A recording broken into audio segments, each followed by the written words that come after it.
నిజంగా ఇరిటేషన్ వచ్చింది నాకు ఈ రోజు తనుజ మీద. నాకైతే ఇరిటేషన్ వస్తుంది నాకు కూడా నేను చూస్తుంటే. కలాటా గీతు ఎట్లా కలాటా గీతు ఎట్టో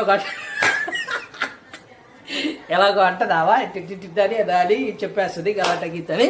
సో ఈవిడ గారంటదో తనుజ గురించి చాలా అంటే చాలా మాట్లాడింది. ఆ క్లిప్స్ అన్ని నేను మీకు వేస్తానే ఉంటాను ఒకదాని తర్వాత ఒకటి. అసలు ఈమె ఛానల్ ఎలా రన్ అవుతుందో తెలుసా? తనుజ మీద. తనుజాని టార్గెట్ చేసి బిగ్ బాస్ సీజన్ 9 ఏదైతే ఉందో ఈ సీజన్ 9 అంతా తనుజాని టార్గెట్ పెట్టుకొని తనుజ మీదే మాట్లాడాలని ఫిక్స్ అయిపోయింది పూర్తి స్థాయిలో. ఇలా మాట్లాడితే తన ఛానల్కి బాగా వ్యూస్ వస్తుంది, ఎక్కువగా ఏమో ఫేమస్ అయిపోతుంది అని చెప్పేసి.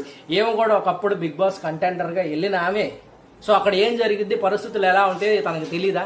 అన్నీ తెలుసు. కానీ టార్గెట్ చేయాల్సింది ఎక్కడ? మనం ఇక్కడ ఎవరిని టార్గెట్ చేస్తే మనం బాగా హైలైట్ అవుతాము, ఎవరిని టార్గెట్ చేస్తే మన ఛానల్ ఇంకా హైలైట్ అవుతుంది, ఎవరిని టార్గెట్ చేస్తే మనం బాగా ఫేమస్ అయిపోతాము అనే ఒక్క కారణంతో ఎవరైతే అప్పటికి అంటుంది కొన్ని నేను చూపిస్తాను ఆ వీడియోలో. ఏమంటుందంటే విన్నర్ మెటీరియల్ అని. మరి విన్నర్ మెటీరియల్ కాబట్టే తనుజాని ఎంచుకుంది అనమాట. ఎందుకంటే తనుజాని ఎంచుకుంటే తప్పితే తనకు అక్కడ కంటెంట్ దొరకదు. అందరూ ఎవరు వచ్చింది బయట నుంచి వచ్చిన వాళ్ళు కామనర్స్ వచ్చారు. కామనర్స్ ఎంచుకోవటం వల్ల వచ్చేది ఒరిగేది ఏం లేదు అక్కడ. సో ఉన్న వాళ్ళలో మెయిన్గా ఎవరున్నారు చూసుకుంటే జనం ఎక్కువగా ఆదరించింది ఎవరిని అని చూస్తే తనుజానికి ఎక్కువగా సీరియల్స్లో చూస్తారు కాబట్టి తనుజ అంటే జనం అందరికి ఎక్కువగా ఇష్టం ఉంటుంది కాబట్టి.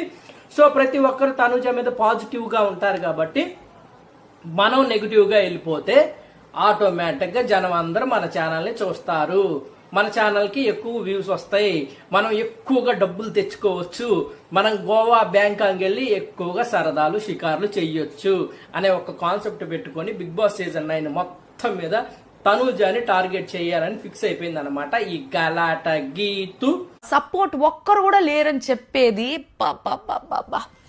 భరణి సపోర్ట్ చేస్తూ ఉంటాడు, ఇమాన్యుల్ సపోర్ట్ చేస్తుంటాడు, రితు డెమోన్ అందరూ సపోర్ట్ చేస్తారు. ఎవరు సపోర్ట్ చేశారు? మధ్యలో వదిలేస్తే ఎవరు కూడా సపోర్ట్ చేసినట్టు అనిపించదు. అర్థమవుతుందా? దాన్ని ఎవరు సపోర్ట్ చేశారు అని ఎవ్వరు అనరు. మరి ఒకవేళ ఈ వీడియో చూస్తున్న ఆడియన్స్ కు ఒకవేళ తెలిస్తే మీరు కొంచెం కామెంట్ లో చెప్పండి. డెమోను తనుజ కన్నా రీతికి ఎక్కువ ఇంపార్టెన్స్ ఇచ్చాడా, రీతు కన్నా తనుజకి ఎక్కువ ఇంపార్టెన్స్ ఇచ్చాడా? మీరే చెప్పండి. అండ్ తనుజ వల్ల కళ్యాణ్ మీద కోపం వస్తుంది. అసలు కళ్యాణ్ని తనుజ కోసం ఉండమని ఎవరన్నా అడిగారా నిన్ను? ఎవరు అడగలేదు కదా. Kalyan 3rd week or 4th week లోనే కళ్యాణ్ బయటకు వెళ్ళిపోవాల్సిన వాడు. కళ్యాణ్ గేమ్ అంటే ఇది కాదురా, గేమ్ అంటే ఇలా ఆడాలని కళ్యాణ్ని మోటివేట్ చేసి కళ్యాణ్ని ముందుకు తీసుకొచ్చి కళ్యాణ్ ఈ రోజు ఇక్కడ దాకా 12th వీక్ లో కెప్టెన్ అయ్యే వరకు తీసుకొచ్చింది కూడా తనుజానే.